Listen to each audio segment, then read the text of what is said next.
Milisi Hizbullah yang pro-Iran meluncurkan serangan drone menargetkan markas militer Israel di Khirbet Ma'ar.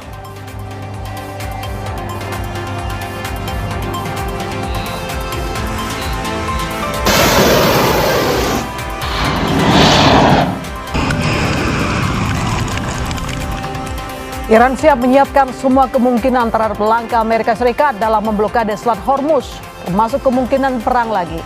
Militer Iran menyiapkan rudal balistik dan sejumlah drone militer.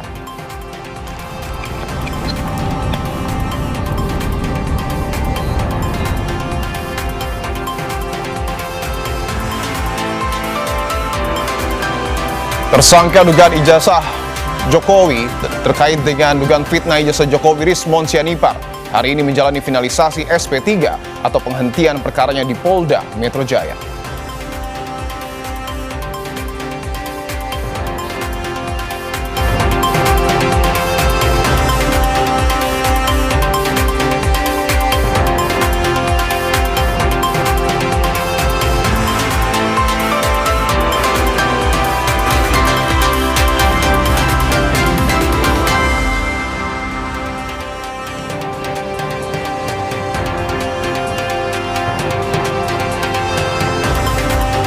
Halo Selamat Petang Saudara, bertemu lagi di Kompas Petang bersama saya, My Sister Tarigan. Dan saya Dipo Nurbahagia, langsung saja kita mulai Kompas Petang Saudara dengan informasi pertama.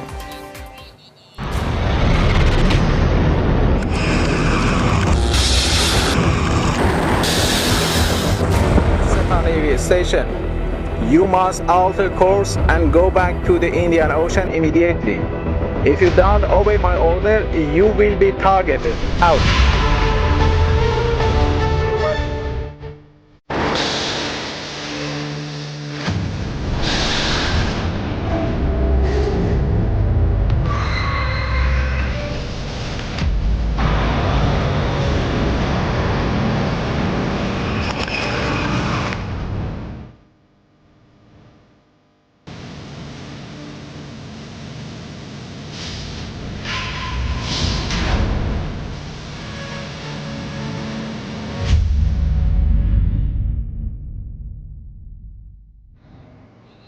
Saudara, milisi Hizbullah yang pro-Iran meluncurkan serangan kawanan drone yang menargetkan pemukiman Even Menakem dan situs militer Khirbet Ma'ar milik Israel.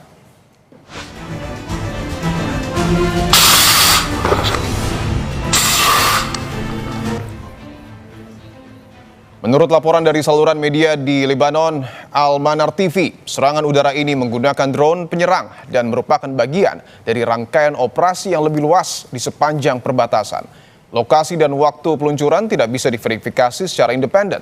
Target serangan kali ini adalah pangkalan militer Israel di Khirbet Ma'ar.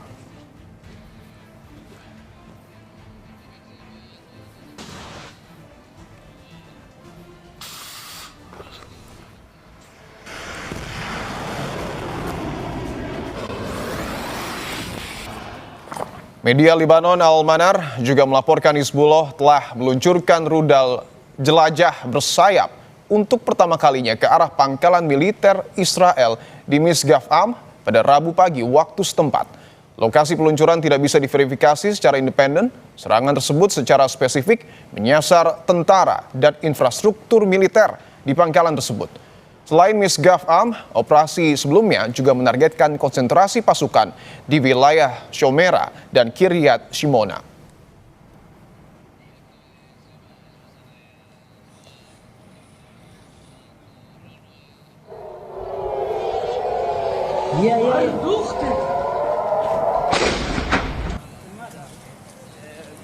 Dan ini adalah video saat drone Hizbullah berhasil menembus langit pertahanan Israel di Naharia. Media Israel yang dikutip oleh Al-Mayadin melaporkan bahwa setidaknya 10 drone berhasil menembus wilayah udara Galilea dan Haifa Utara dalam satu hari. Akibatnya sebuah bangunan tempat tinggal di kota pesisir Naharia terkena serangan langsung drone Hizbullah. Petugas penyelamat berupaya mengevakuasi di tengah puing-puing yang berserakan. Hizbullah mengklaim bertanggung jawab atas sejumlah serangan di seluruh Israel Utara pada hari Senin.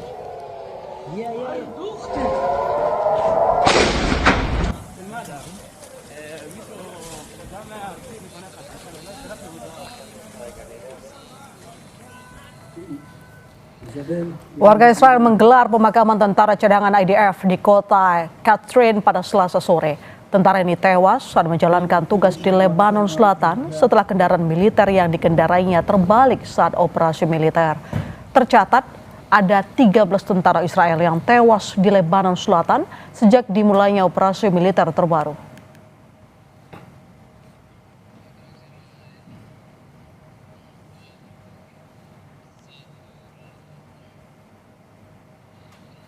Menyusul meningkatnya aktivitas Hizbullah yang terdeteksi, pasukan pertahanan Israel IDF melancarkan serangan terhadap berbagai situs infrastruktur milik Hizbullah di Atshed, Lebanon Selatan. Hizbullah dilaporkan telah meluncurkan sekitar 130 roket dari wilayah Atshed. IDF menghancurkan sejumlah lokasi infrastruktur strategis guna melemahkan pertahanan dan kemampuan operasional Hizbullah di wilayah tersebut.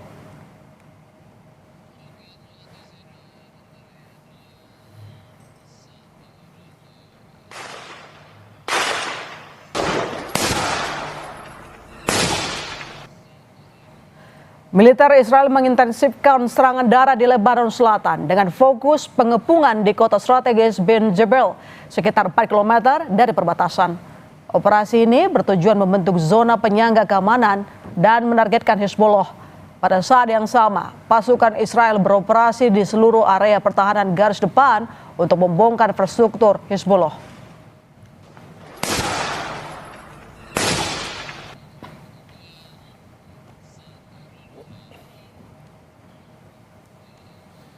Sekjen PBB Antonio Guterres menegaskan negosiasi antara Lebanon dan Israel di Washington, Amerika Serikat harus menciptakan perubahan.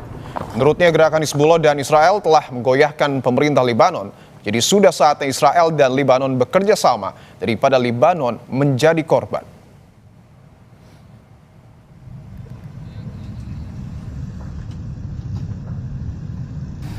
Well, I believe that nobody expects that these talks today will solve all the problems. But I think it will be very important if these talks create the conditions to a change in the way the actors have been developing their activities. Until now, the truth is that Hezbollah and Israel have always helped each other to destabilize the government of Lebanon. Whenever Israel occupies part of the territory of Lebanon, that is the pretext Hezbollah uses to say we cannot disarm, we must keep the resistance. Whenever Hezbollah sends rockets against Israel, even after having promised that they wouldn't do it, Israel immediately uses that pretext for this massive operation against Lebanon. Sementara itu dari ketegangan di Selat Hormuz, rekaman yang diambil dari sisi Iran di Selat Hormuz pada hari Selasa menunjukkan kapal tanker minyak terhenti di Selat Hormuz pada hari kedua blokade maritim Amerika Serikat terhadap pelabuhan-pelabuhan Iran. Presiden Amerika Serikat Donald Trump mengatakan blokade merupakan respons terhadap sistem pungutan yang dikenakan Iran pada pengiriman barang. Komando Pusat Amerika Serikat CENTCOM mengatakan operasi bersifat selektif hanya berlaku untuk kapal yang memasuki atau meninggalkan pelabuhan Iran. Kapal tanker Tiongkok Restari dikabarkan telah melewati jalur pelayaran Selat Hormuz di tengah ancaman blokade oleh Amerika Serikat. Kapal itu tercatat sebagai kapal pertama yang melewati Selat Hormuz sejak rencana blokade diumumkan, meski masuk daftar kapal yang terjerat sanksi Amerika Serikat.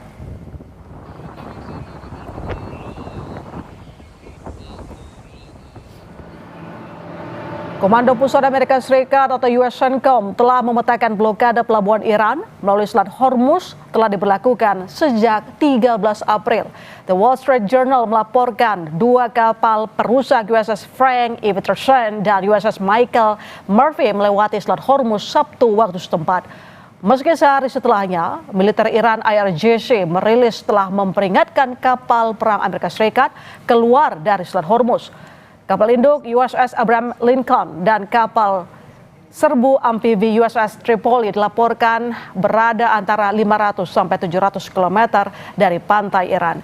USS Tripoli mengangkut setidaknya 2.500 marinir Amerika Serikat. transiting in the vicinity, Fojai report.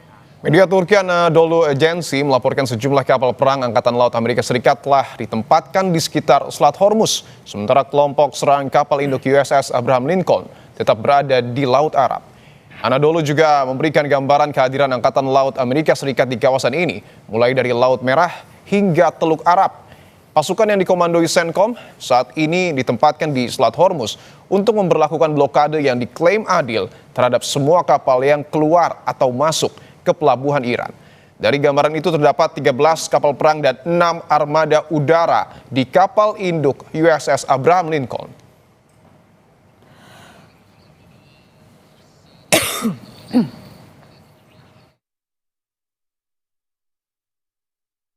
New York Times, kekuatan Amerika Serikat dipimpin kapal induk bertenaga nuklir USS Abraham Lincoln yang mampu meluncurkan serangan jauh ke dalam wilayah daratan Iran dan kini beroperasi di Laut Arab.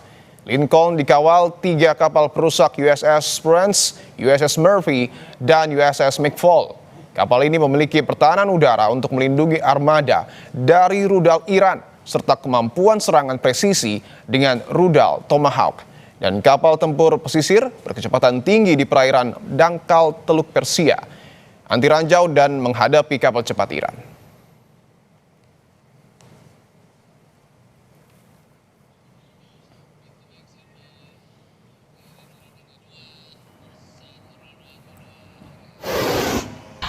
Sementara Iran masih mengandalkan drone dan rudal-rudal yang terbukti mampu meladeni Amerika dan Israel dalam perang 6 pekan yang dimulai sejak 28 Februari lalu.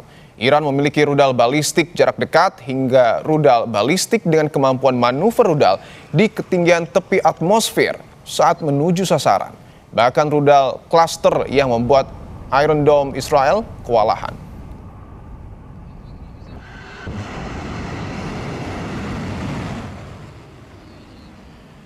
Temuan The Maritime Executive mengungkap Iran memiliki 24 titik peluncuran rudal yang terbagi dalam 11 klaster, yakni Kermanshah, Bandar Abbas, Garmdareh, Isfahan, Koramabad, Shiraz, hingga Qom.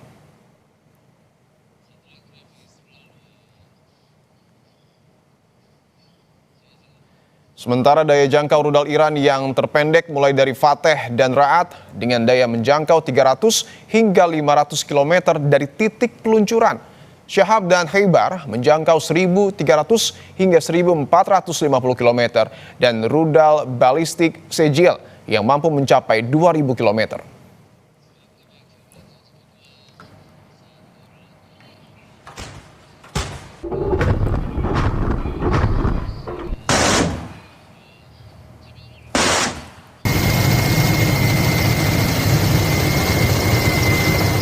Detasemen kapal perang dari Armada Pasifik Rusia melakukan serangkaian latihan penembakan artileri langsung di Laut Cina Selatan. Rekaman yang dirilis pers Armada Pasifik Rusia pada Selasa waktu setempat menunjukkan korvet Rusia Severseny dan Resky menembakkan artileri dan senapan mesin.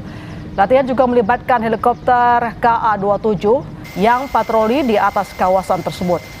Kementerian Pertahanan Rusia menambahkan bahwa latihan diakhiri dengan pelatihan kru tentang prosedur pengendalian kerusakan. Detasemen Armada Pasifik berangkat dari Vladivostok, Rusia pada 12 Februari untuk penempatan di kawasan Asia Pasifik.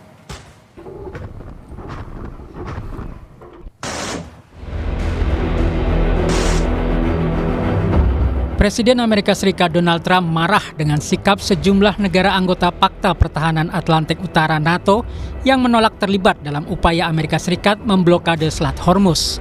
Trump mengancam akan mengurangi iuran ke NATO. But I'm very disappointed in NATO. They weren't there for us. We pay trillions of dollars for NATO, and they weren't there for us. Remember what I said. NATO was not there. Now they want to come up, but there's no real threat anymore. But NATO was not there for us. Sebelumnya, Perdana Menteri Inggris menegaskan apapun tekanannya, Inggris tidak akan terseret perang dengan Iran. Inggris juga menolak terlibat dalam blokade Selat Hormuz. Perdana Menteri Inggris menambahkan, sangat penting agar Selat Hormuz dibuka sesegera mungkin.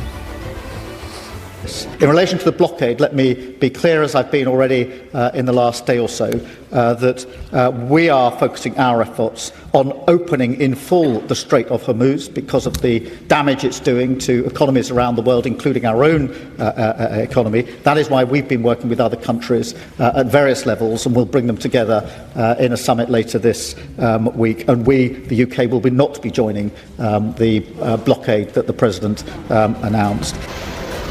Sikap yang sama juga diambil Italia. Negara itu menolak keterlibatan militer dalam memblokade Selat Hormuz dan lebih memilih pendekatan diplomatik. La situazione internazionale è una situazione che bisogna continuare sulla quale bisogna continuare a lavorare per mandare avanti i negoziati di pace, fare ogni sforzo possibile per stabilizzare la situazione e riaprire lo stretto, che per noi è fondamentale, chiaramente non solo per i carburanti ma anche per i fertilizzanti, altro elemento fondamentale per il settore del quale parliamo oggi. Sementara itu, Kementerian Luar Negeri Tiongkok menyebut keputusan Trump memblokade Selat Hormuz sebagai tindakan berbahaya. Tiongkok menegaskan menjaga keamanan dan stabilitas kawasan serta memastikan kelancaran lalu lintas di Selat Hormuz adalah kepentingan bersama komunitas internasional.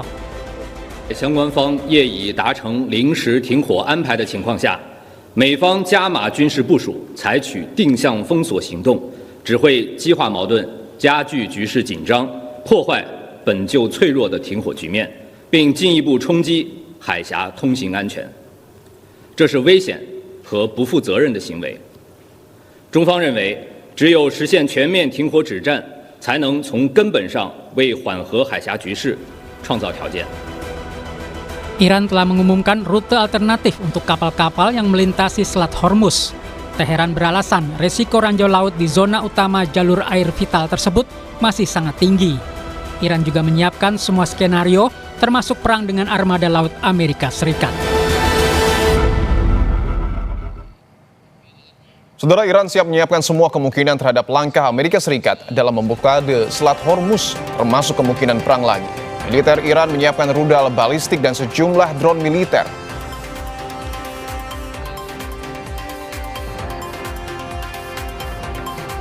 Tersangka dugaan fitnah ijazah Jokowi Resmond Sianipar hari ini menjalani finalisasi SP3 atau penghentian perkaranya di Polda Metro Jaya. Perbincangannya akan kami hadirkan seusai jeda.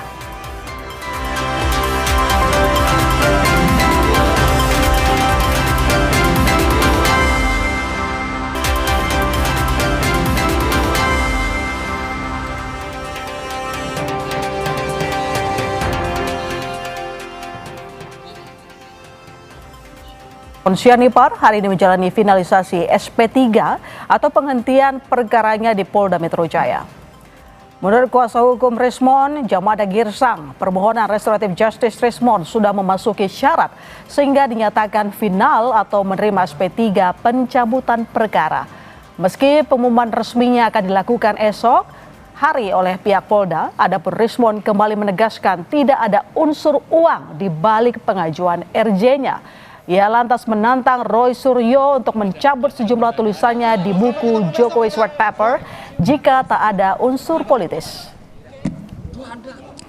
Ini adalah inisiatif saya. Coba bayangkan, saya meminta maaf, terus saya dikasih maaf, malah saya mau dikasih duit. Itu logikanya di mana? Justru saya yang seharusnya memberikan ganti rugi kepada Pak Jokowi.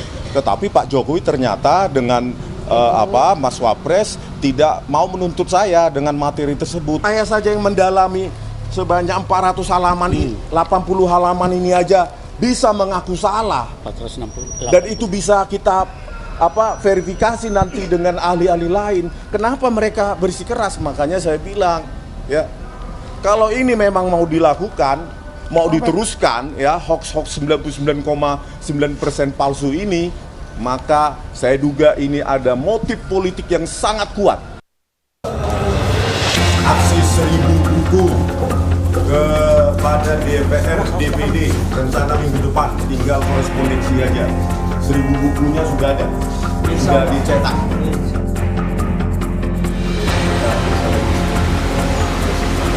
Saya sebagai peneliti menyatakan minta maaf secara gentleman kepada keluarga Bapak Jokowi.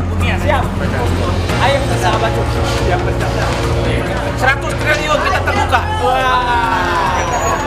Biar publik tahu siapa yang membutuhkan RJ ini, Jokowi atau kami. Roy Suryo, Rismond, dan Dr. Tifa yang dulu menyebut diri mereka trio RRT, kini tak sejalan lagi sejak Rismond memutuskan minta maaf dan mengajukan restoratif justice kepada Jokowi dan keluarganya. Objek ijazah Jokowi yang selama ini diklaim Rismond 1000 triliun persen palsu, awal Februari lalu dinyatakan Rismond otentik. Terkait dengan watermarks, terkait dengan emboss, terkait dengan uji overlay, terkait dengan uji overlapping dalam toleransi tertentu. Ya. Membuktikan ya, authenticity dokumen menjadi tidak terbukti. Ya. Authenticity maksudnya permasalahan authenticity, keaslian dokumen itu secara digital forensik menjadi tidak terbukti. Sebagai wujud penyesalannya, Rismond pun menemui langsung Jokowi di Solo dan putranya Gibran Rakabuming di Istana Wakil Presiden. Gibran bahkan menyebut ia dan Rismond sudah seperti saudara. Kita sampai di sini, pokoknya kita ini saudaraan, tidak ya, pokoknya kita ini tidak ada masalah di sini. Mundurnya Rismond dari kubu Roy CS kini berbuntut panjang. Rismond secara belak-belakan menyebut Roy Suryo peneliti gadungan. Sementara Roy menilai mantan rekan sesama penulis buku Jokowi's White Paper itu tak memiliki integritas sebagai peneliti. Bahwa dia saya sebut adalah politisi berbulu peneliti. Ya, politisi yang mengaku-ngaku seolah-olah dia peneliti. Meskipun dia tidak punya catatan apapun di Google Scholar. Ya, Google Scholar itu bisa menjadi indikator seberapa banyak tulisannya yang direferensi, dijadikan rujukan pada tulisan orang lain. Ya, itu tidak ada, nol. S3 dia memang tidak selesai. Ya, S3-nya tidak selesai, S2-nya tidak daftar. Jadi gimana kita mau percaya orang yang sama sekali tidak punya integritas? Tak hanya saling serang, permohonan RJ Rismond juga menimbulkan polemik antar kubu. Pihak Roy menyebut mereka didatangi sejumlah relawan untuk ditawari penyelesaian perkara ijazah lewat RJ dengan menyebut sejumlah uang. Kalau saya mau RJ nggak sama Rasman, banyak yang nawarin saya RJ. Para Tabas, pengacara perempuan, Ketum Rejo, Bang Darmizar, udah Darmizar. Ditawarin ya, bukan iya, minta. Bukan saya minta, ditawarin gitu loh. Kalau mau RJ dengan saya tantang terbuka. 100 triliun kita terbuka. Biar publik tahu siapa yang membutuhkan RJ ini, Jokowi atau kami. Kubu relawan pun membantah RJ adalah upaya Jokowi menghindari pengadilan. Jokowi bahkan sudah menyampaikan ia ingin kasus ijazah segera naik persidangan untuk membuktikan tudingan kubu Roy adalah fitnah. Ya, pengen saya seperti itu secepat-cepatnya. Ini kan sudah hampir 1 tahun. Segera P21 dan diserahkan kepada pengadilan untuk nanti kita bisa menunjukkan mana yang benar, mana yang nggak benar. Hingga kini kasus ijazah Jokowi masih berkutat di tangan penyidik Polda Metro Jaya. Jelang 1 tahun Jokowi melaporkan perkaranya pada 30 April nanti, sudah ada 3 tersangka yang menerima SP3 usai mengajukan restoratif justice kepada pelapor, yakni Jokowi. Tim Liputan, Kompas TV. Selangkah lagi Rismond akan menerima SP3 atau penghentian perkaranya di Polda Metro Jaya. Lagi-lagi kubu Roy kehilangan rekan perjuangan karena memilih proses restoratif justice. Pertanyaannya, benarkah jalur RJ adalah amunisi Jokowi mematahkan serangan kubu Roy Suryo? Dan kenapa hingga kini kasus ijazah tak kunjung P21?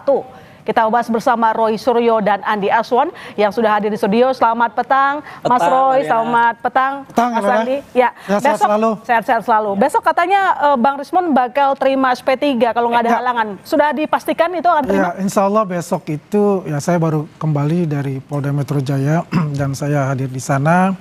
Memang sudah finalisasi ya. Besok insya Allah itu akan diumumkan lah oleh Direktur Dirpidum. Kita ada press conference untuk itu, untuk mengumumkan itu. Tapi lagi-lagi nih Bang, tampaknya restoratif justice selalu jadi amunisi Jokowi sehingga jadi menerima gitu pihak dari kubu Roy ini meminta maaf seakan-akan tidak mau dilanjutkan kasus ini ke persidangan. Kata siapa? Enggak. Justru Pak Jokowi ini membutuhkan ruang publik yaitu persidangan untuk membuktikan ijazah asli beliau ini yang dituduh palsu oleh mereka itu ya.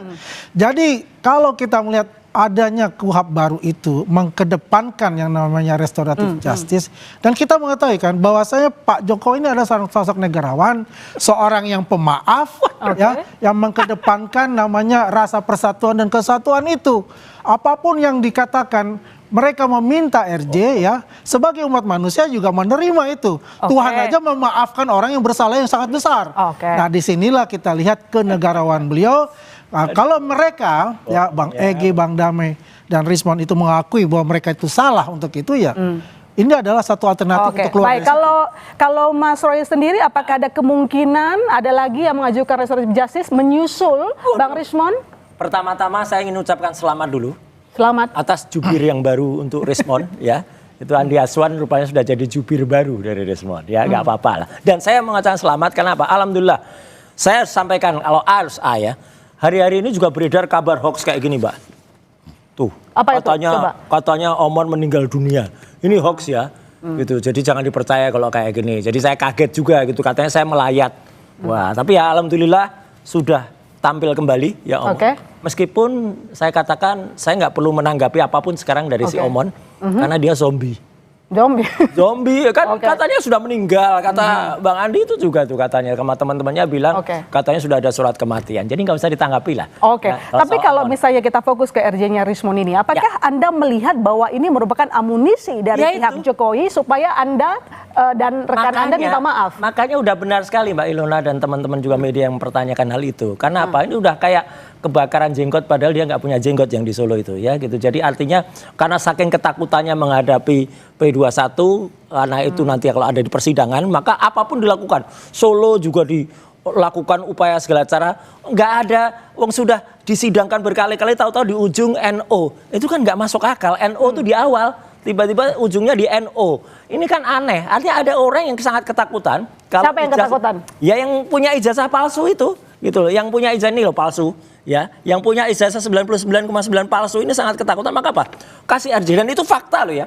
Semuanya dikasih satu persatu. Bu Kurnia diikuti sampai ke kamar kecil, didesek-desek. Bu, kapan mau RJ? Ada juga yang ditawari umroh. Ini fakta. Ada juga kuasa hukum kami yang kemudian di WA asli kalau ini bukan WA palsu-palsuan kayak WA-nya Tifa itu ya. Kemudian diajak untuk ketemuan, bagaimana kliennya mau diajak RJ atau enggak. Jadi pokoknya tukang bohong dari Solo itu udah demikian caranya membuat supaya kami ini mundur. Tapi kita akan terus tekan sampai ijazah palsu ini terbukti. Baik. Mas Andi, kenapa sih kira-kira dari pihak Jokowi yang sebenarnya relawan begitu ya, getol mendekati pihak-pihak yang saya harus klarifikasi, tidak ada namanya relawan untuk mendekati. Mereka untuk RJ itu jelas ya. Itu. Saya sendiri kan sudah difitnah itu bahwa mendekati yang namanya tanya Darmizal sama siapa? Tanya Jelas bukan itu untuk kita. Justru kita ini berpatokan hanya apa? Semua permohonan RJ itu harus melalui penyidik Polda Metro Jaya baru disampaikan kepada para pelapor tersebut. Ya. Tidak ada harus relawan. Kalau relawan itu memfasilitasi mengantar mereka ke Solo itu bukan kapasitas bahwa dia akan menentukan bahwa RJ itu diterima. Tapi RJ itu diterima hanya oleh Pak Jokowi dan pelapor lainnya. Tapi Rustam Effendi tadi mengaku bahwa juga didekati oleh para relawan. Anda bagaimana menjawab? Kalau saya apa yang diomongkan, apa dibicarakan oleh Rustam Effendi itu adalah omong kosong dan dia itu pengomong besar. Pengomong besar? Ya, banyak case dia bilang ada katanya fotonya Pak Jokowi itu adalah fotonya Dumatno. Ketika saya challenge, dia nggak bisa ngomong apa-apa, malah melempar. Itu skenarinya Roy Suryo. Nah, jadi itu ya begini, saya mau ini dulu ya. Kan kalau dia katakan tadi itu ya, apa yang dikatakan Roy Suryo ini, sebetulnya dia ini sudah merasa apa ya? Sudah merasa ketakutan sendiri gitu. Ketakutan? Sangat takut sendiri. Ya? Karena biar bagaimanapun juga key playernya di sini dalam kasus ini adalah Rismon. Dan Rismon juga mengatakan dalam buku Jokowi White Paper itu dia hanya 49 halaman. Intisari dari buku itu adalah yang buat adalah Rismon. Dan Rismon itu mengaku dia membuat suatu kesalahan yang besar untuk itu. Dan dia harus peneliti kok bisa harus membuat lagi namanya revisi untuk itu. Anda takut ditinggalkan teman-teman sama sekali enggak. Sama sekali enggak. Apalagi ini ya. Saya kan udah langsung di podcast saya ya di Roy Suryo Official. Saya udah katakan namanya peneliti Mbak itu punya batas toleransi. Kesalahan tuh paling hanya 3 sampai dengan 8% atau maksimal 10%. Kalau 90, kalau dia bilang 11.000 triliun persen palsu, terus tiba-tiba dikoreksi itu otaknya dikoreksi itu. Ya, sama ditranslasikan. Itu nggak mungkin. Apalagi peneliti kok bisa bohong tentang kehidupannya. Ya, katanya sudah meninggal, sudah bikin surat supaya dia seolah-olah tidak hidup lagi dan supaya bayar, nggak bayar lagi beasiswanya. Itu kan namanya zombie udah. Tapi Mas Roy, sebelum Rismon balik arah, dia mengatakan 1000% bahkan 1000 triliun persen yakin bahwa ijazah Jokowi palsu. Itu yang benar loh. Tapi sekarang dia bilang bahwa itu dia kena tekanan. Dia kan sampai menghina dirinya sehina-hinanya, kemudian merendahkan serendah-rendahnya untuk sekedar mendapatkan SP3. Karena dia kalau enggak, dia dan kemudian ada orang paling terdekat dengan dia itu terancam masuk gara-gara surat palsu. Ya, udah jelas. Jadi dia kan ketakutan itu sampai dia balik, sampai dia benar-benar terhina lah. Makanya saya nggak perlu nanggapin lagi karena beda matra. Manusia di matra ketiga, zombie itu di matra yang lain. Baik. Apa yang Mas Andi ketahui dari Rismon sampai akhirnya dia berbalik arah mengatakan? Ya, dia mau ceritakan ke saya juga. Kalau dia bilang di podcastnya dia, saya di podcast saya juga di catatan Andi Aswan ini. Dia mengatakan, yang baru pertama ya, pada saat itu dia berbicara secara curhat kepada saya. Tanggal 15 Desember ketika dia melihat itu semua, dia ingin mengatakan itu. Dia langsung bilang palsu. Tetapi dia langsung bilang dilarang dia melotot oleh penasihat hukum mereka ya untuk berbicara. Tetap dikoordinir nih oleh salah seorang koordinatornya katanya. Palsu Mas. Dikatakan kamu jangan bilang semua bahwa itu adalah ada watermarknya, ada embossnya, ada enggak. Bilang saja itu palsu. Ini bohong banget ya. Nah, disitulah kalau kita melihat ya, setiap peneliti pasti akan membuat juga suatu kesalahan. Dan tidak boleh dalam satu kesalahan itu melawan kejujuran. Jadi dia datang atas keinginan pribadi. Dia mengatakan kepada kami, kepada saya, memang adalah atas inisiatif pribadi dan saya siap dihukum, kata Rismon. Saya siap dihukum ya. Ya udah dihukum. Kalau saya melawan batin saya maka saya ini. Apa yang Anda tahu sampai akhirnya Rismon balik arah? Iya gini, sekarang kita lihatlah video dokumentasi mulai tanggal 15 April sampai dengan mungkin 11 Maret kemarin ya.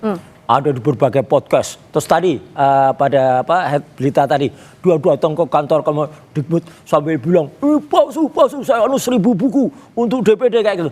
Sudahlah, udah jelas kayak gitu, terus tiba-tiba bisa berbalik. Itu kalau tidak otaknya ditranslasi, otaknya dirotasi kan ya nggak mungkin ada orang kayak. Kalau zaman perang dulu nih orang ini udah dicuci otak. Ya, cuci otak sehingga dicuci otak? Iya, dicuci otak oleh sesuatu yang membuat oleh pihak yang berhasil membuatnya ketakutan. Siapa? Ya orang yang berhasil memerintahkan dia, akhirnya dia datang ke dia takut karena apa? Dia takut karena ketahuan ijazahnya palsu. Bukan, Bang Rismon itu. Iya, ijazahnya palsu, ketahuan ijazahnya palsu sama ketahuan bikin surat kematian palsu. Udah. Itu betul Bang Andi. Jelas banget itu. Itu betul. Case-nya beda untuk itu. Kita fokus aja ya.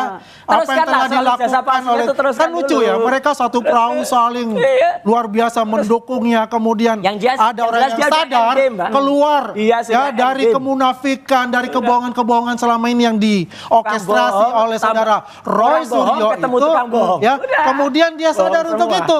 Ya. Dan mereka kan ketakutan. Bagaimana? Karena Rismon itu memegang sebagai saksi nggak ada apa-apanya. Saksi mahkota nanti di persidangan Pak Jokowi untuk itu. Jadi kalau kita lihat semuanya ini ya kan selalu mengatakan tidak akan muncul yang namanya SP3, tidak akan muncul yang namanya RJ. Ternyata finalisasi Ini hari dulu ini, kalau ini. Oke, dan insya Allah baik. besok itu akan diumumkan oleh Dirtipidum. Mas Andi, ngomong-ngomong soal pengadilan, sampai saat ini tampaknya kenapa RJ tampaknya lama sekali P21, berkas perkara belum juga selesai. Apakah sebenarnya pelapor ini benar-benar mau nggak sih mengangkat ini ke pengadilan atau sebenarnya menunggu waktu? Jadi saya jelaskan, saya kan sudah katakan. Apa dia nggak dan punya tepat legal sekali standing, kan? dia bukan pelapor. Minggu kedua akan keluar SP3-nya Rismon, karena itu perlu dulu. Ya, untuk mengeluarkan dari case yang 3 orang ini. Pemirsa bisa buktikan. Tadinya kan teroris, dulu gitu. sekarang kan tinggal roti tawar kan begitu. Bulan Juli yang lalu kemudian akan sudah selesai. Saya punya keyakinan lagi akhir bulan ini P21. Kelamaan. Ya, akhir bulan ini P21 dan alhamdulillah kemarin tebakan dugaan saya kenyataan. Waktu minggu juga di Kompas saya katakan dalam minggu ini akan keluar yang namanya SP3. Alhamdulillah finalisasi hari ini. Ya, kemudian besok itu adalah. Kenapa Anda bisa mendebak itu, Mas Andi? Sementara ini sudah mau setahun, Mas Andi, baru kita udah setahun P21 nggak keluar tuh. Jadi begini, biar bagaimanapun kita juga menghormati kinerja-kinerja yang dilakukan oleh Polda Metro Jaya yang sangat, ya, yang namanya yang sangat hati-hati untuk itu. Tapi Pak Jokowi resah nggak sih, gelisah nggak sih P21-nya diterbitkan? Ya, jadi kalau kita melihat Pak Jokowi selama ini kita bertemu, beliau itu menyerahkan kepada kepolisian. Dan dia fine-fine saja. Karena apa? Masih banyak warga yang datang ke rumah beliau untuk bersalaman, memberikan kekuatan secara moral, mendoakan beliau secara moral, dan luar biasa untuk itu. Apakah ada yang namanya keraguan-keraguan di muka beliau? Tidak ada untuk itu. Karena beliau paham betul bahwasanya ini adalah kinerja dari Kepolisian Republik Indonesia dan tidak boleh diintervensi. Oke, baik, Mas Roy. Bang Rismon menantang Anda untuk mencabut tulisan Rismon dari Jokowi's White Paper dan mengatakan bahwa Anda merupakan politisi yang memakai topeng sebagai seorang peneliti. Aja bilang politisi. Saya memang pernah jadi politisi 15 tahun dan tidak semua politisi itu beruntung bisa dapat jabatan ketua departemen di partainya, wakil Wanhor, kemudian wakil ketua umum. Mana ada politisi, dan saya pernah 2 kali periode jabatan di DPR, pernah jadi politisi menteri. Namanya. Nah iya, memang itu politisi. Ntar, dengerin dulu makanya. Itu saya 15 tahun di politisi, kemudian saya mundur untuk menyelesaikan studi, ya. Dan saya mengerjakan studi betul.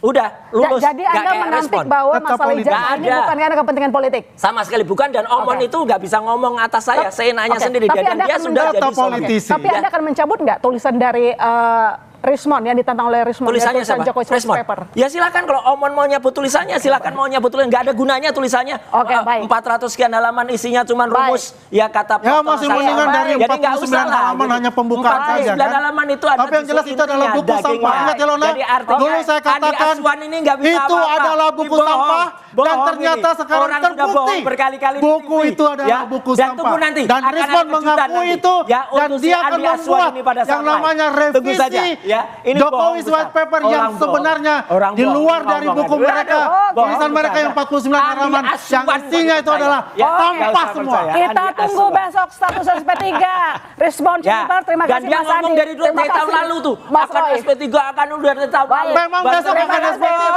besok akan diumumkan. Makanya sekarang Roy Suryo sudah ketakutan setakut-takutnya. Begitu pemirsa. Saudara, Presiden Prabowo Subianto tiba di tanah air selepas merampungkan kunjungan kenegaraan ke Rusia dan Prancis. Tukang bohong.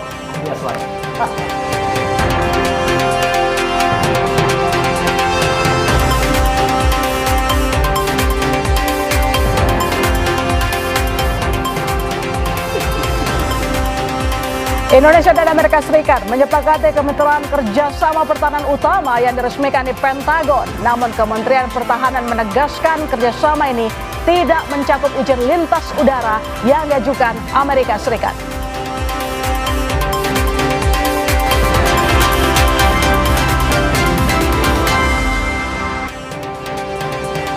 Saudara, Presiden Prabowo Subianto tiba di tanah air selepas merampungkan kunjungan kenegaraan ke Rusia dan Prancis. Prabowo turun dari pesawat kepresidenan yang mendarat di Pangkalan TNI Angkatan Udara Halim Perdana Kusuma, Jakarta Timur pada pukul 14.00 waktu Indonesia Barat. Prabowo menemui Presiden Prancis Emmanuel Macron di Istana Élysée Paris kemarin. Mereka membahas penguatan kerjasama di berbagai sektor seperti pengadaan alutsista, penguatan industri pertahanan, dan transisi energi. Adapun di Rusia, Prabowo melakukan pertemuan empat mata dengan Presiden Vladimir Putin di Istana Kremlin, Moskwa pada Senin 13 April. Dalam kunjungan itu, Prabowo juga memastikan pasokan energi nasional.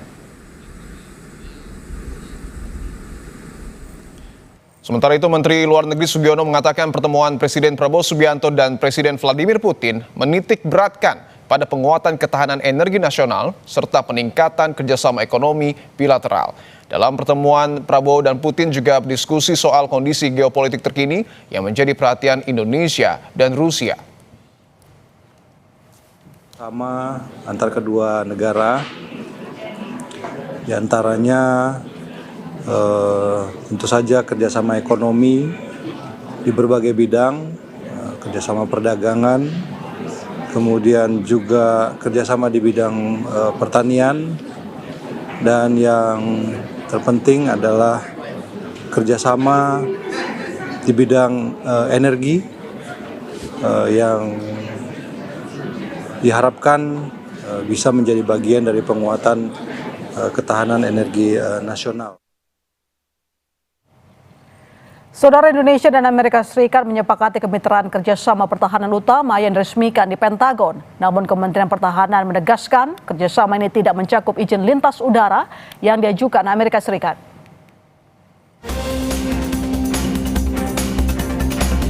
Menteri Pertahanan RI Syafri Syamsuddin dan Menteri Perang Amerika Serikat Pete Hegseth sepakat membentuk kemitraan kerjasama pertahanan antara Indonesia dan Amerika Serikat. Perjanjian ini mencakup modernisasi militer dan pembangunan kapasitas pelatihan dan pendidikan militer profesional, serta latihan dan kerjasama operasional. To have you, it's an honor to host your team as well. Your visit demonstrates the importance that the War Department places on our growing security relationship, and it is growing and active with Indonesia. In recognition of the important security collaboration we are undertaking, we are announcing today that our two countries are elevating our security partnership to a major defense cooperation partnership. I appreciate your continued support in helping the United States find, return, and protect the remains of our soldiers who fought alongside Indonesians during World War II. Dalam rilis yang diberikan Kedutaan Besar Amerika Serikat di Indonesia, Menteri Pertahanan Syafri Syamsuddin menyebut kehadiran Indonesia di Pentagon untuk mengembangkan hubungan pertahanan dengan AS agar terus berkelanjutan. Menhan Syafri bilang, kami akan bekerja atas dasar saling menghormati dan saling menguntungkan untuk meningkatkan nilai kepentingan nasional kita baik Amerika Serikat maupun Republik Indonesia. Hari ini merupakan titik awal bagi pengembangan kerjasama pertahanan selanjutnya antara Amerika Serikat dan Indonesia. Di tengah kesepakatan kerjasama militer, Menhan Syafri dan Menteri Perang Amerika Serikat Pete Hegseth muncul isu Amerika mengajukan izin lintas udara. Kemhan memastikan isi surat pernyataan terkait izin lintas udara atau overflight clearance yang diajukan Amerika Serikat tidak ada dalam perjanjian yang disepakati di Pentagon. Proposal overflight clearance tak masuk dalam kerjasama MDCP yang disepakati Indonesia dengan Amerika Serikat. Tulis Karo Infohan Setjen Kemhan, Brigjen Riko Ricardo Sirait dari keterangan yang diterima redaksi Kompas TV. Pakar strategi PPAU, alumni US Air War College Agung Sasongko Jati bilang, Indonesia tidak boleh memberi akses izin terbang lintas udara menyeluruh atau blanket overflight pada Amerika Serikat karena berisiko untuk pengawasan dan ancaman intelijen. Menerima blanket overflight, karena ada resikonya. Satu adalah blanket overflight itu akan mematikan fungsi verifikasi detail. Kita tidak akan tahu misi apa muatannya, tujuan akhirnya. Karena membiarkan kontrol ini dilepas, maka pihak asing memberikan keunggulan informasi di rumah kita sendiri. Intelligence, surveillance, dan reconnaissance. Pesawat militer model ini bukan hanya alat angkut, mereka juga punya sensor terbang. Jadi izin lintas bebas tanpa perizinan sama sekali membuat peluang bagi platform intelijen asing untuk melakukan pemetaan, penyadapan sinyal, data intelijen di atas tempat kita. Sebelumnya, Kementerian Pertahanan membantah memberikan izin akses lintas udara bebas bagi pesawat militer Amerika Serikat melalui wilayah udara Indonesia. Kementerian Pertahanan menyebut dokumen yang beredar masih merupakan rancangan awal dalam tahap pembahasan internal dan antar instansi. Tim Liputan Kompas TV.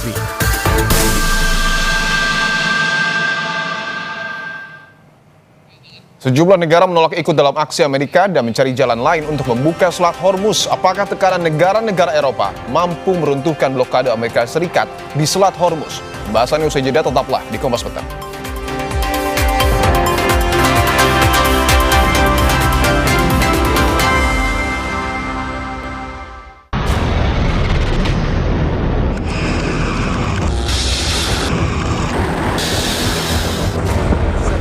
Station. You must alter course and go back to the Indian Ocean immediately. If you don't obey my order, you will be targeted. Out.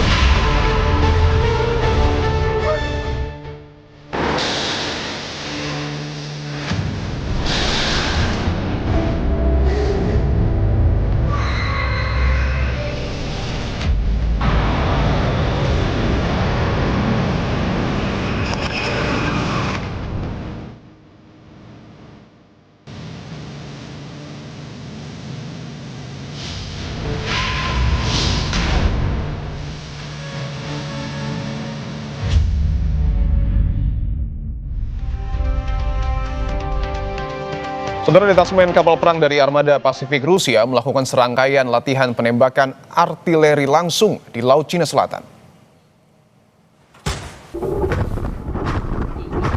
Rekaman yang dirilis pers Armada Pasifik Rusia pada Selasa waktu setempat menunjukkan korvet Rusia Seversheny dan Reski menembakkan artileri dan senapan mesin. Latihan juga melibatkan helikopter Ka-27 yang patroli di atas kawasan tersebut. Kementerian Pertahanan Rusia menambahkan bahwa latihan diakhiri dengan pelatihan kru tentang prosedur pengendalian kerusakan. Detasmen Armada Pasifik berangkat dari Vladivostok, Rusia pada 12 Februari untuk penempatan di kawasan Asia Pasifik.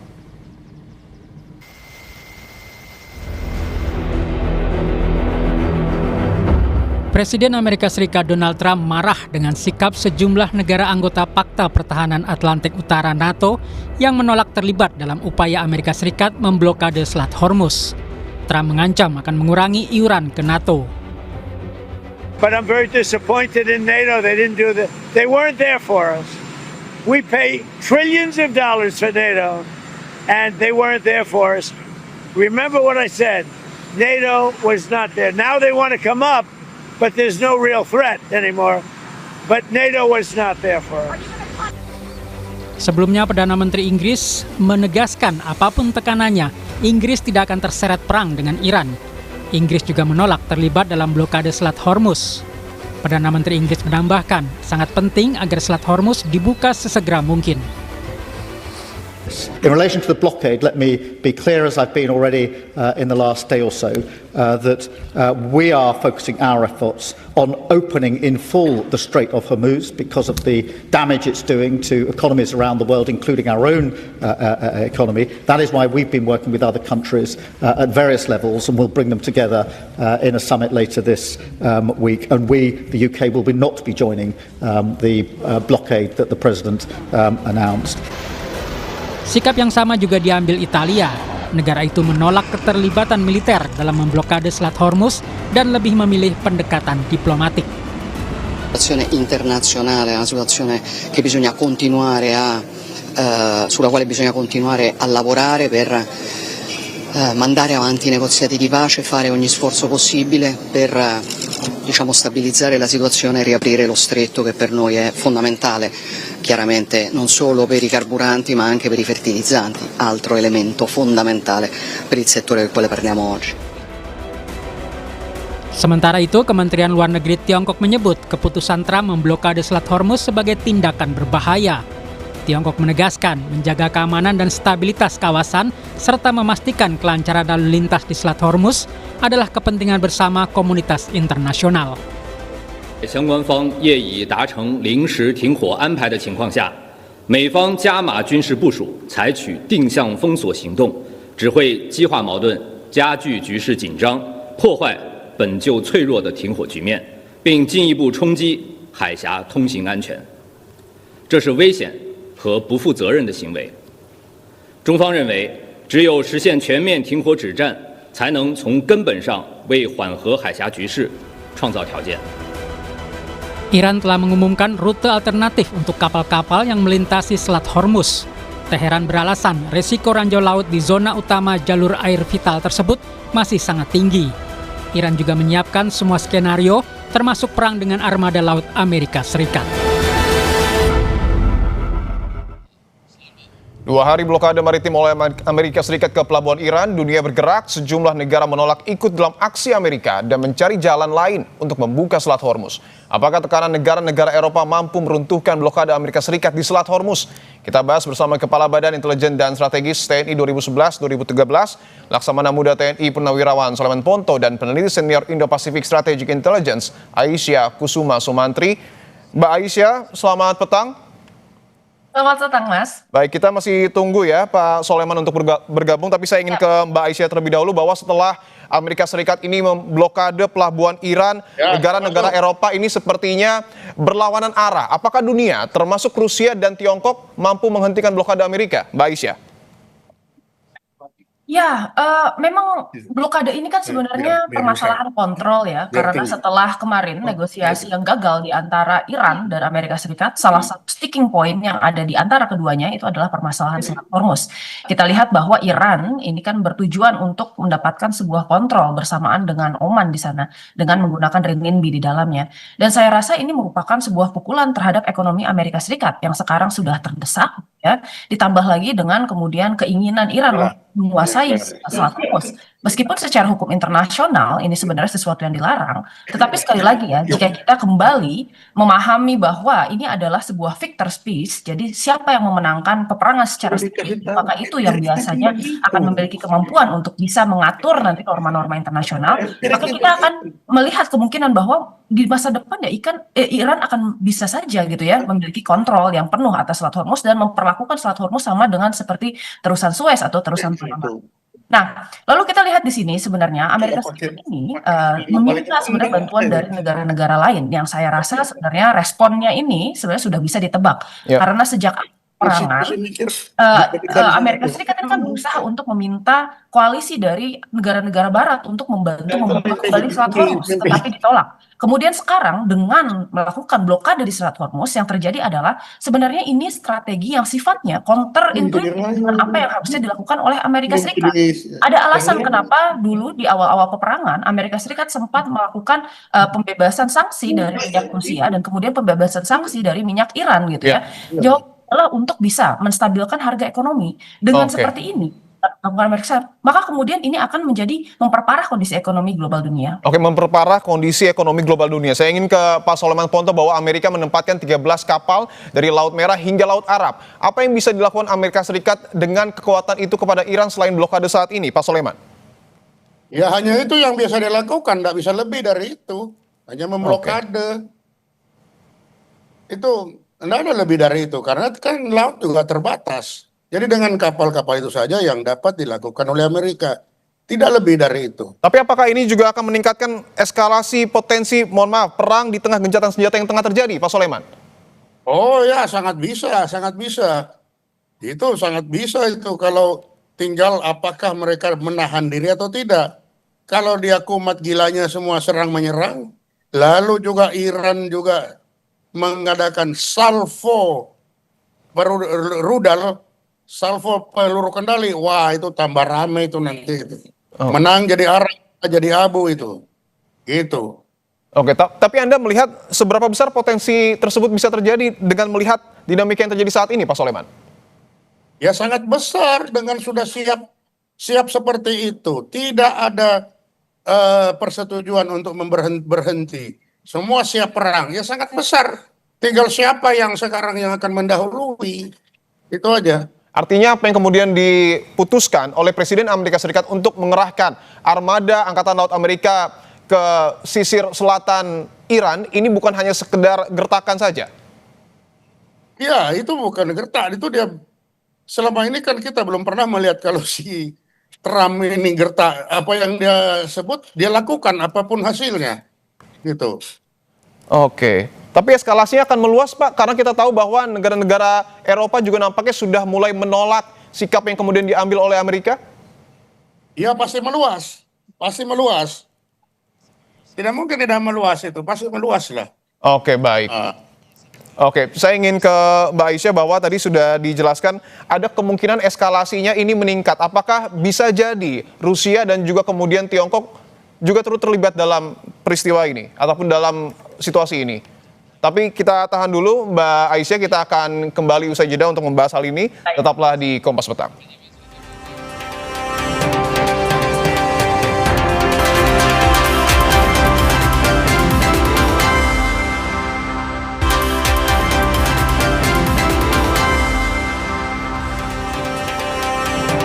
Kita lanjutkan dialog terkait dengan blokade Amerika Serikat di Selat Hormuz. Saya ingin ke Mbak Aisyah. Mbak Aisyah, bahwa tadi disampaikan oleh Pak Soleman ada kemungkinan eskalasi di Timur Tengah kembali meningkat dan bahkan melibatkan sejumlah negara. Apakah kemudian Tiongkok dan Rusia bisa saja terlibat dalam situasi yang kemudian terjadi di sana?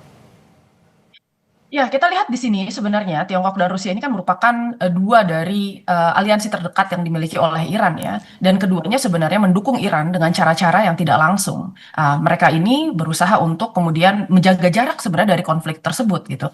Nah, kita lihat di sini sebenarnya sudah ada pernyataan dari baik itu Rusia dan China ya bahwa mereka akan berkontribusi aktif di dalam perdamaian di kawasan Timur Tengah. Nah, tetapi sebenarnya di balik itu kita lihat sebenarnya keduanya ini memiliki keuntungan yang bisa diperoleh dari peperangan berkepanjangan ya yang dilakukan di Iran, terutama ketika perang ini bersifat perang atrisi. Ada keuntungan yang didapatkan oleh Rusia karena Amerika Serikat ini vakum di wilayah Eropa ya, sehingga dukungannya terhadap Ukraina ini berkurang. Dan kemudian untuk China ya, di sini juga ada vakum kekuatan di kawasan Indo-Pasifik, khususnya dengan penarikan sejumlah ya kekuatan militer Amerika Serikat di kawasan tersebut dan adanya penarikan THAAD system di Korea Selatan saat itu.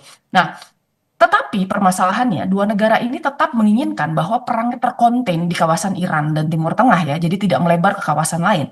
Nah, saya kira di sini Amerika Serikat ini dengan melakukan blokade, ya ini akan melakukan eskalasi lebih besar dan konflik ini akan kemudian mengamplifikasi ya dampak-dampak ekonomi, lalu kemudian dampak yang mungkin akan didapat. Tapi saya Rusia dan China belum ada niatan untuk kemudian bisa bergabung dan mendukung Iran di kawasan Selat Hormuz ya. Oke, meskipun di sisi lain Rusia juga sudah merilis video latihan dalam tanda kutip perang di Laut Cina Selatan, tidakkah ini menjadi simbol atau kode khusus untuk Amerika Serikat? Ya, kita ketahui bahwa sekarang kapal perang Rusia termasuk diantaranya Pacific Fleet Corvettes ya dan frigates Marshal Sapochnikov itu sudah melakukan kemudian patroli aktif dan kemudian di sini ada latihan bersama yang kemudian berfokus kepada anti-submarine warfare di kawasan Laut Cina Selatan. Ini sebenarnya merupakan kerjasama yang sudah terjalin di antara Moskow dan Beijing. Dan ini kita lihat sebenarnya latihan bersama ini mungkin perlu kita pahami terpisah dari apa yang terjadi di kawasan Timur Tengah ya. More of that, I think itu justru merupakan sebuah sinyal yang kemudian menunjukkan bahwa China dan kemudian Rusia itu memperkuat presence-nya di kawasan Laut Cina Selatan dan di Pasifik. Oke, kalau ditanyakan siapa yang kemudian mampu meruntuhkan blokade Amerika Serikat di Selat Hormuz, yang paling memungkinkan, Mbak Aisyah? Ya, kita lihat di sini saya rasa ini cukup menarik ya, karena Amerika Serikat sendiri menurut saya yang paling bisa memungkinkan ya meruntuhkan blokade tersebut. Karena pertama begini, masalah blokade ini akan berdampak sangat besar di Amerika Serikat. Sekarang harga minyak itu di Amerika Serikat sudah mencapai sekitar 4-5 US dollar per galon, itu lebih sekitar 1,5 USD ya. Lalu kemudian harga LNG itu sudah mencapai sekitar ya 2 galon lebih mahal ya dibandingkan, $2 lebih mahal dibandingkan dengan sebelumnya. Dan ini kan ada politik dalam negeri yang dihasilkan dari harga-harga barang yang semakin mahal. Yes, blokade ini akan merugikan Iran sekitar 435 juta dolar per harinya atau sekitar 13 miliar US dollar dalam 1 bulan penuh. Tetapi kita lihat untuk Iran ini adalah perang yang existential threat ya. Ini akan mempengaruhi bertahannya bangsa mereka di dalam peperangan ini gitu. Keberlangsungan rezim mereka akan sangat bergantung dari peperangan ini. Nah, saya kira Amerika Serikat jauh lebih merugi karena adanya tekanan domestik ya dan kemudian tekanan internasional. Baik, saya ingin ke Pak Soleman Ponto bahwa tadi Anda menyebutkan eskalasi di Timur Tengah ini bisa saja meningkat. Kemudian pertanyaannya apakah memungkinkan Pak Soleman ketika Tiongkok dan juga Rusia turut terlibat dalam situasi yang terjadi di Timur Tengah? Nah, Rusia sama Tiongkok tinggal dilihat apakah mereka dirugikan atau tidak. Yang pertama. Kedua, apakah mereka merasa harus membela Iran atau tidak. Kalau itu tidak ada, ya dia pikir untuk apa dia masuk ke sana. Oke. Tapi menurut Anda apakah Cina ataupun Tiongkok dan Rusia ini masih kemudian dalam tanda kutip menyuplai informasi-informasi intelijen untuk kemudian membantu Iran? Ya bisa, itu kan kawan lama. Jadi kalau hanya menyuplai informasi, mungkin juga senjata-senjata kecil dia suplai itu. Itu.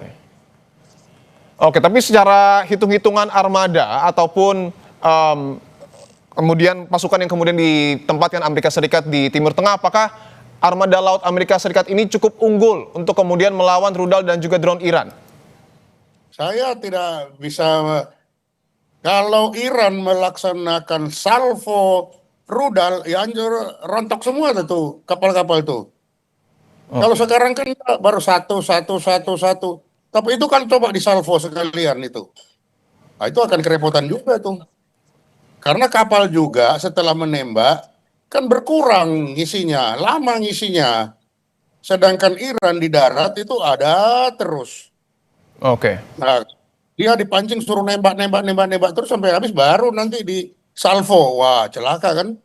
Oke, baik. Saya ingin ke Mbak Aisyah lagi, Mbak Aisyah, bahwa blokade yang kemudian dilakukan oleh Amerika Serikat terhadap pelabuhan Iran ini tujuannya adalah dapat dikatakan untuk negosiasi ulang agar Iran mau kembali duduk bersama dengan Amerika Serikat. Apakah tujuan tersebut bisa tercapai dengan tindakan yang kemudian dilakukan oleh Amerika Serikat, Mbak Aisyah?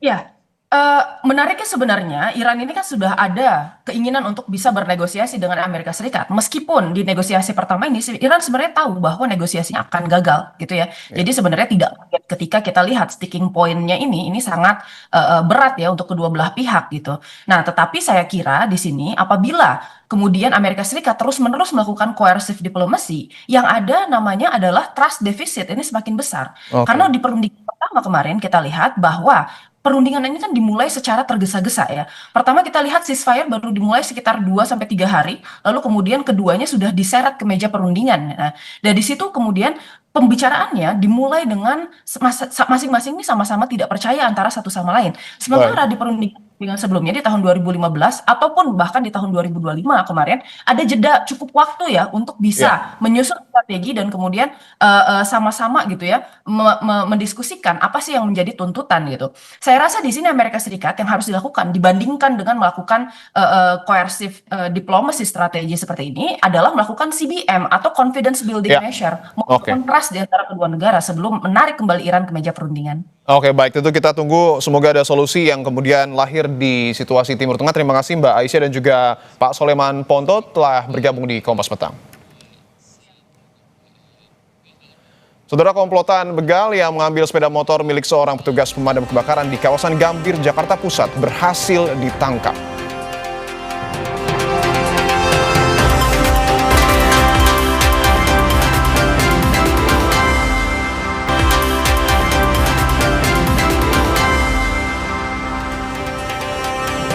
Kembali di Kompas Petang, saudara, komplotan begal yang mengambil sepeda motor milik seorang petugas pemadam kebakaran di kawasan Gambir, Jakarta Pusat ditangkap di sebuah kamar hotel di Pluit, Jakarta Utara. Inilah aksi pencuri sepeda motor di Jalan Kiai Haji Hashim Asy'ari, Gambir, Jakarta Pusat pada 2 April lalu. Para pelaku yang diduga berjumlah lebih dari 4 orang tiba-tiba menghampiri korban dan mengeroyok korban hingga terjatuh. Korban tak berdaya, para pelaku langsung mengambil sepeda motor, 2 ponsel, dan 1 smartwatch milik korban.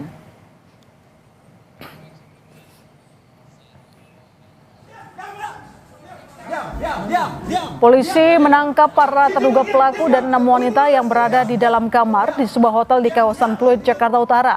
Diduga para pelaku akan menggelar pesta narkoba dari hasil penjualan sepeda motor rampasan.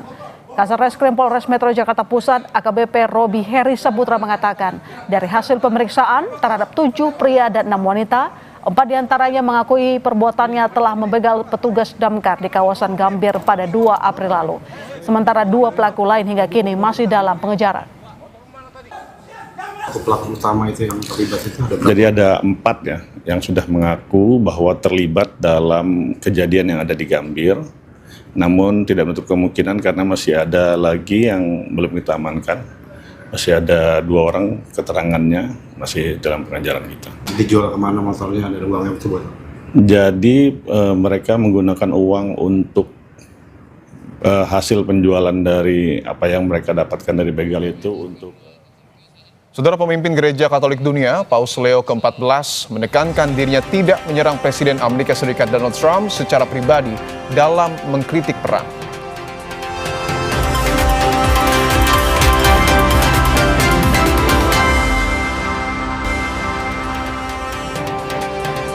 Pemimpin Gereja Katolik Dunia, Paus Leo ke-14, menekankan dirinya tidak menyerang Presiden Amerika Serikat Donald Trump secara pribadi dalam mengkritik perang.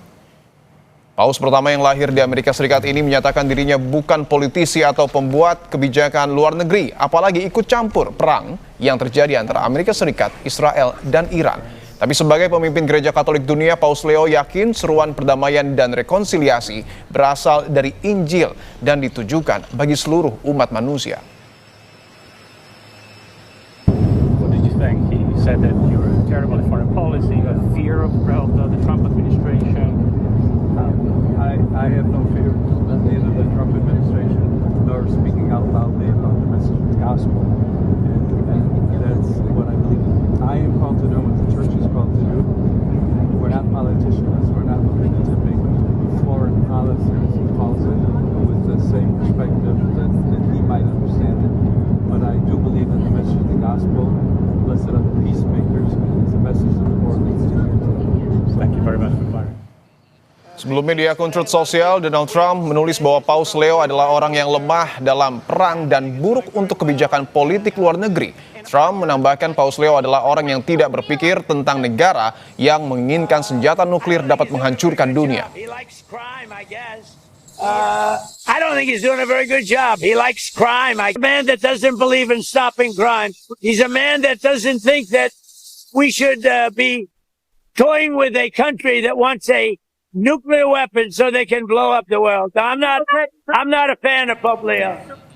Sementara itu, Perdana Menteri Italia Giorgia Meloni menyatakan mengecam kritik Presiden Amerika Serikat Donald Trump kepada Paus Leo ke-14 dengan menyebut pernyataan Trump tentang Paus sebagai tidak dapat diterima. Quello che ho detto è quello che penso, che le dichiarazioni in particolare sul pontefice fossero inaccettabili. Esprimo la mia solidarietà a Papa Leone. Le dico di Informasi tadi menutup perjumpaan kita di Kompas Petang. Saya masih Sertarigan. Dan saya Dipon Berbahagia. Terima kasih. Sampai jumpa.